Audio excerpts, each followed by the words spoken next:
కూడా నాకు మద్దతిస్తారా, చంద్రబాబు గారికి మద్దతిస్తారా అంటూ నిజం గెలవాలి కార్యక్రమాల్లో పాల్గొన్న సభికులను సరదాగా ప్రశ్నించిన నారా భువనేశ్వరి చంద్రబాబును 35 ఏళ్లు గెలిపించారు.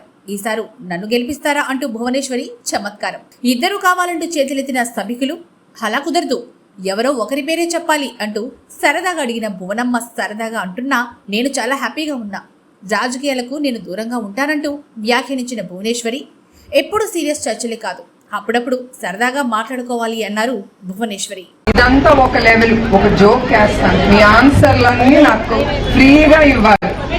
మిమ్మల్ని అందరం చూసి ఈ నిజం గెలవాలి యాత్ర చూసి తర్వాత కుప్పంకొచ్చి నాకు ఒక కోరిక వచ్చింది నా మనసులో. మీరు ఫ్రీగా ఉండండి, నేనేం కొట్టను తెట్టున్నా మిమ్మల్ని.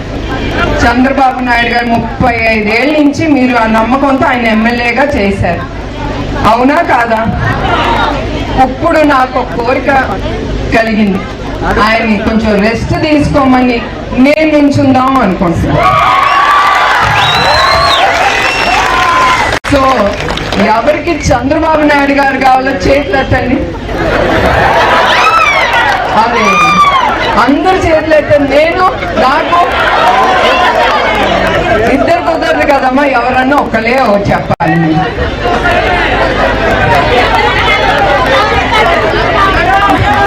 నేను ఇది ఊరికనే అంటున్నాను, నేను ఏది చేసినా నా మనసుకి తోసేది నేను చేస్తాను.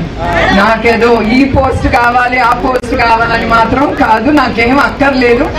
మా ఆయన నన్ను బాగా చూసుకుంటారు, నేను చాలా సంతోషంగా ఉన్నాను. నా కంపెనీలో ఇట్లా మిమ్మల్ని అందరినీ తప్పకుండా కలుసుకుని నేను సంతోషిస్తాను. ఇది ఊరికే ఒక జోక్ కింద, ఎప్పుడు సీరియస్ గా మాట్లాడితే బాగోదు కదా, అది ఒక లైటర్ మూమెంట్.